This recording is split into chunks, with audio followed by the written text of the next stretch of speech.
Karibu sana mwanamichezo, tuweze kuzungumza mambo mbalimbali yanayokuwa yakihusiana na michezo na burudani. Mbele yangu mimi niko na Dominic Salamba, tunakwenda kuyaangazia yale yanayokuwa yakihusiana na michezo na burudani. Kumbuka ya kwamba leo ndio leo, asemaye kesho huyo ni muongo. Ligi ya mabingwa barani Afrika inaendelea tena leo kwa wakilishi vyema kutokea katika ardhi ya Tanzania. Simba, Yanga pamoja na Azam wanaendelea hii leo. Dominic Salamba, ndugu yangu, uko poa? Mimi niko vizuri kabisa. Heri lakini. Tuko salama. Uzima. Uzima upo, nafikiri tutoka mwaka jana ndo tumeona mara ya mwisho. Kwa hiyo nikisema heri ya mwaka mpya sijakosea. Heri ya mwaka mpya na kwako pia. Uzuri umeuona. Namshukuru Mungu tuko salama. Bwana, tuanzie hapa, nichague saa 1, saa 4. Nafikiri saa 4. Nianzie saa 4. Kuanzia saa 4 kwa sababu ndio mechi yenye impact. Mechi saa 4 ina impact. Mechi saa 1 ni swala zima la ratiba. Kwa hiyo hatuwezi kutumia nguvu nyingi sana kwenye ratiba tukaacha impact. Kwa sababu leo Morocco ndio hatima ya timu ambayo itakwenda kuungana na Ahli katika hatua ya robo finali. Kwa sababu Ahli kashavuka. Kwa hiyo zinakutana timu mbili ambazo zote zina alama 5, lakini mmoja akiwa alishinda mechi ya kwanza ili mechi ya pili. Kwa hiyo yote ambaye atapata matokeo leo anatengeneza njia nzuri ya kuweza kuingia katika hatua ya robo finali baina ya Yanga na AS FAR Rabat ya Morocco. Basi tuanzie hapo, Young Africans dhidi ya FAR Rabat. Tutazama utakuwa ni mchezo wa namna gani, lakini pia tuiangalie falsafa ya Young Africans. Tangu mchezo wake wa kwanza wa ligi ya mabingwa barani Afrika alicheza dhidi ya FAR Rabat. Mchezo wake wa pili akatoka kwenda kucheza dhidi ya JS Kabylie. Mchezo wake wa tatu Al Ahly, mchezo wake wa 4 Al Ahly katika uwanja wa Guantanamo pale ni wa Amani Zanzibar. Pengine ni approach ya namna gani kwa namna ambavyo umewatazama Young Africans tangu wanaanza kwenye kundi mpaka hii leo wanapokwenda kutafuta tiketi itakayowafanya waweze kufuzu hatua inayofuata ya ligi ya mabingwa barani Afrika. Kituo kinachofuata baada ya makundi ni robo finali.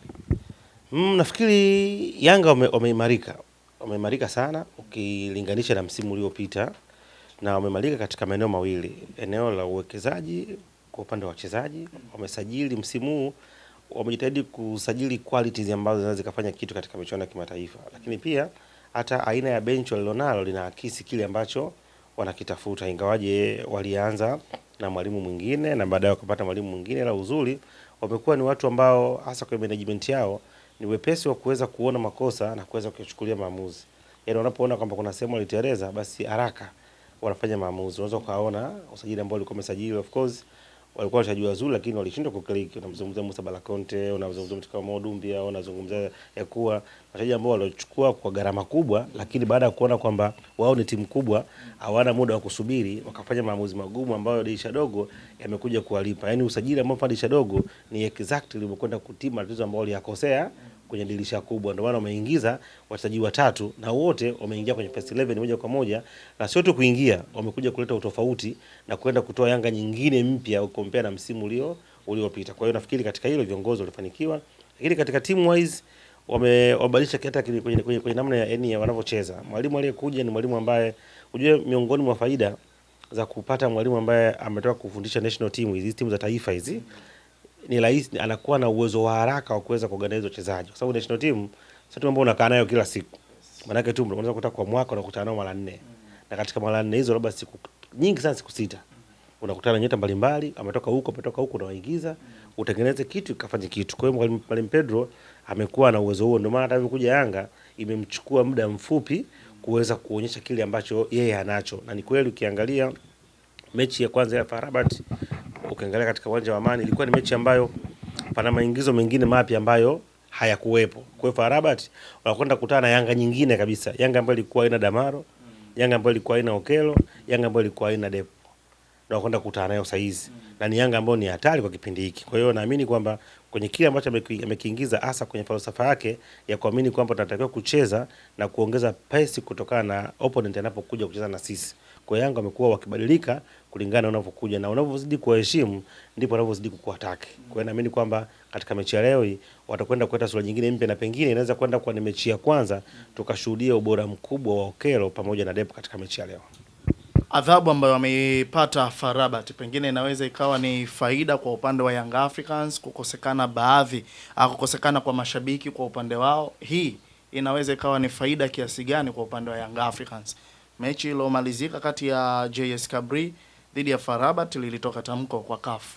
Pengine timu hizi mbili kuelekea mchezo wao unaofuata likawakumba jambo kutokuingiza mashabiki kutokana na kwamba misunderstanding ambazo wamezifanya katika mchezo wao?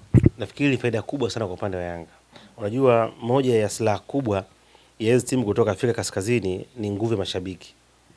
Wanakuwa wanapata push kubwa sana kwa mashabiki, na ni kawaida hata wewe leo ukiwa na watu ambao wanakushangilia, ile uwezo wako kujitoa unakuwa sio sawa kama ukiwa huna watu. Kwa hiyo hata unaangalia mechi ya kwanza ya adhabu yao dhidi ya JS Kabylie, kuna intensity ilipungua kwa sababu hakuna pressure ya nje ambayo ilikuwa inasukuma. Kwa mara nyingi inakwenda kumnufaisha mgeni aliyekuja. Leo hii kama pangekuwa pana mashabiki, zile harassment, kuingia kiwanjani, mara tochi, mara hivyo vilogo vinakuwa, mara wakati mwingine chupa, lakini pia hata muamuzi anakuwa anapata pressure kubwa sana ya nje, na hasa kwa timu mwenyeji. Kwa hiyo nafikiri Yanga wameweza kwenda kufanikiwa kukosa hiyo pressure ya mashabiki, zile labda za kuingia kiwanjani na vitu vingine, kwa hiyo watakuwa wako very comfortable. Kwa hiyo kwa maana ya atmospheric pressure ya kiwanja tayari hapo Yanga ameshashinda. Kwa hiyo ni yeye sasa kwenda kutumia utulivu na kwenda na game plan yake ambayo itamfanya apate matokeo ndani ya dakika 90. Nini tukitarajie sasa, na ni eneo gani ambalo nahisi kwa upande wa Young Africans linaweza kwenda kwa dominate wa Arabu katika mchezo wa hii leo? Kiangalia katika eneo la defensive, midfield pamoja na attacking zone ya Young Africans, ni eneo gani ambalo nahisi Young Africans leo wanabidi wawe bora sana kuhakikisha kwamba hawafanyi makosa, lakini pia vile vile wanakwenda kudominate eneo hilo ili mradi waweze kupata matokeo hii leo dhidi ya FAR Rabat? Sehemu pekee ambayo Yanga wakienda kufanikiwa kuidominate watakuwa comfortable na kupata matokeo ni eneo la katikati, kwa sababu midfield ndio ambayo inaamua rhythm na tempo ya mchezo iweze kuaje. Na obviously katika mechi ya leo hii Yanga wasingependa sana kwenda kuwa open kutokana na athari za hali ya hewa. Morocco muda huo upo ni mkali baridi, na wakati mwingine panakuwa pana mvua. Kwa hiyo ile intensity haiwezi kuwa sawa kama kwa katika uwanja wa Benjamin Mkapa au uwanja wa Amani Stadium. Kwa cha kufanya ni eneo la kiungo kuweza kwenda kuihodhi match. Ukihodhi match kwa maana kwamba kama atakuwa na Damaro, atakuwa na Duke Abuya, wewe atakuwa na Max, atakuwa na Mdathiri, wakaweza kwenda kuwalazimisha wenyeji waingie kwenye tempo ya Yanga, itawafanya waweze kwa comfortable na kuweza kushambulia kulingana na pesi yao na kutengeneza uwiano wa namba. Kwamba tukienda tuende kwa kuchelewa, lakini tuende wengi, tukirudi turudi kwa kuwahi kitu tukiwa tuko wengi. Kwa kufanya hivyo, unajua hizi timu za Afrika Kaskazini kama unazifuatilia sana, hazina watu ambao wana uwezo binafsi zaidi.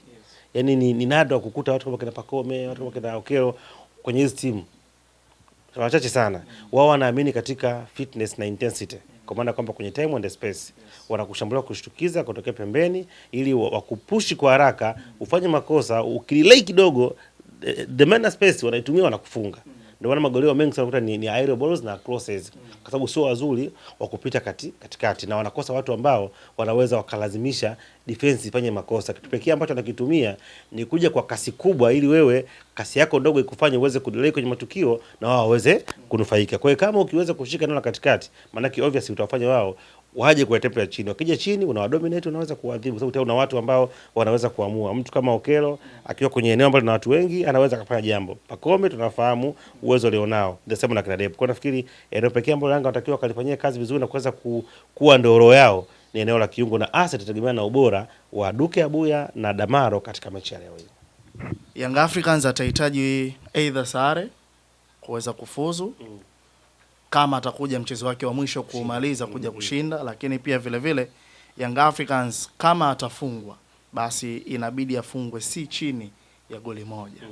Pengine hizi ni faida kwa Young Africans na ni advantage ambazo Young Africans azichukulie kama hizi zinaweza zikaenda kumpa favorite katika mchezo wa hii leo. Yaani hakuna kitu kigumu katika mpira kama kutafuta sare. Kwenye football hakuna kitu kigumu kwenye mpira kama kuitafuta sare. Ni rahisi kutafuta ushindi kuliko sare. Kwa hiyo wao cha kufanya wasiingie na hiyo mentality. Wao waingie kwamba hii ni mechi ambayo natakiwa wao waweze kushinda. Ili kwamba tukishafunga, yani tukikosa matokeo ya ushindi, maana yake tumepotea. Ili mwisho siku kianguka ukaangukia kwenye sare. Lakini ukiingia kuitafuta sare, na ambacho kitokea mechi ya Ali dakika ya pili. Baada ya kupata goli la kwanza wakabidi kumaliza mchezo. Kuja pili wakaingia wakaamua kwenda kulinda. Waona kosa dogo tu na waadhibu na kwenda kupoteza. Kwa hiyo mimi sio muumini wa kutafuta sare kwa kuitafuta kiwanjani. Sare ije by outcome ya kukosa matokeo ya ushindi. Sare ije by ni outcome ya kukosa matokeo ya ushindi. Yaani leo wao ingie, yani first one ni kushinda, pili kushinda, tatu kushinda. Kwa sababu tunakwenda taji alama 3. katika mechi ya leo. Yani there is no any other option rather than 3 points katika mechi ya away. Ni iko tu.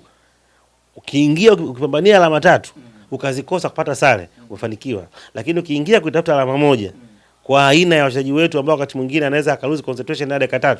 Maana moja ya changamoto tunao wachezaji wetu hawa wa Kiafrika wengi hawa, yani katika mechi moja anaweza kaa nyakati 3.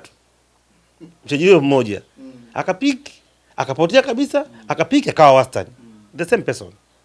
Na hiyo inaonyesha kwamba ni kukosekana kwa misingi ya maandalizi. Tofauti na wenzetu kwamba akipiki kwenye mechi anapiki.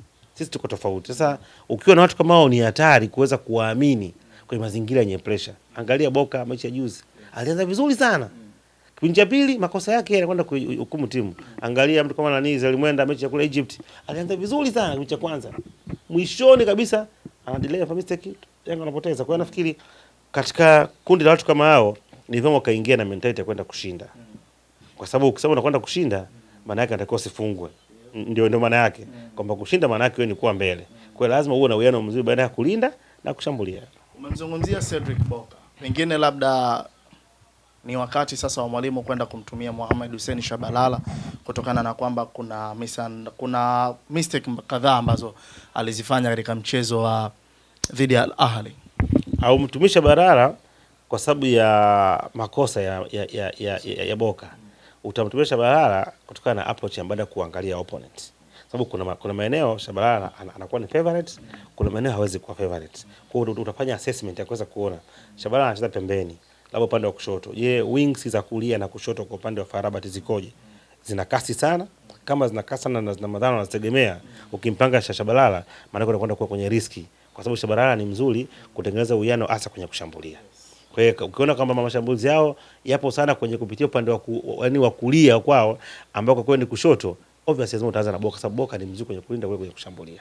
Kwa hiyo utaamua kuchagua choice mbili kulingana na kipi ambacho umekingamua kutoka kwenye opponent ambaye ni FAR Rabat. Pengine sasa kumekuwa na dhahana potofu kwenye timu zetu.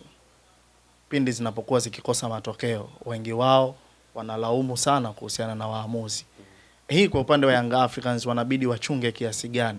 Maana wanakwenda kwenye taifa ambalo ni taifa kubwa kwenye mpira, tunaizungumzia Morocco, lakini pia vile vile mara kadha wa kadha timu zetu kutokea hapa nyumbani zilikuwa zikionekana zikienda huko, wakirudi matokeo yao yanakuwa mabovu na kulaumu uongozi haukuwatendea haki.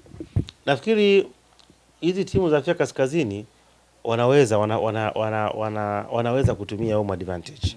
Lakini sio tu hivyo, hizi ni nchi kubwa. Unapozungumzia Morocco sasa ndio jabali wa mpira wa Afrika. Na kwa maana hata ubora wa viwango wao ndio wako juu. Lakini hata kwenye timu mafanikio sisi wako juu, whether ni za vijana, za wanawake, zote wamekuwa kwa dominate. Lakini pia hata kwenye contribute kwenye budget za CAF, wao pia wako juu. Kwa hiyo unapozungumzia maamuzi makubwa ya soka la Afrika yako Morocco. Kwa hiyo hata waamuzi ni kama ambavyo leo hii ukizungumzia hapa Tanzania mechi ya ligi, hapo anacheza Simba au Yanga na timu fulani yoyote, whether iwe nyumbani au ugenini, Simba na Yanga wanakuwa wanapewa faida ya ziada tofauti na Azam. Yaani mwamuzi ajua hizi timu ni kubwa, whether ziwe Mbeya, ziwe Songea. Kwa hiyo sasa katika soka la Afrika kuna inchi ukienda lazima ukubali kwenda kuwa chini, na lazima ukubali kwenda kukosa baadhi ya haki, na lazima ukubali kwenda kuwa makini zaidi ya uwezo wa kawaida, kwa sababu hata katika matukio mengi ya 50 kwa 50 advantage atapewa mwenyeji. Unaelewa sijui. Kwa hiyo ni moja ya faida ambazo wenzetu wanakuwa wanapata. Sasa ukishalijua hilo, kwanza kujua tatizo tu maana yake tayari unatafuta namna ya kuweza kusolve, ni kupunguza makosa na kufanya vitu kwa usahihi kwa dakika zote 90 ili kutoa faida ya ziada kwa mwenyeji. Ndio jambo la msingi tu. Kwa sababu tumekuja kwenye sehemu ambayo ikitokea kuna battle ya 50 kwa 50 na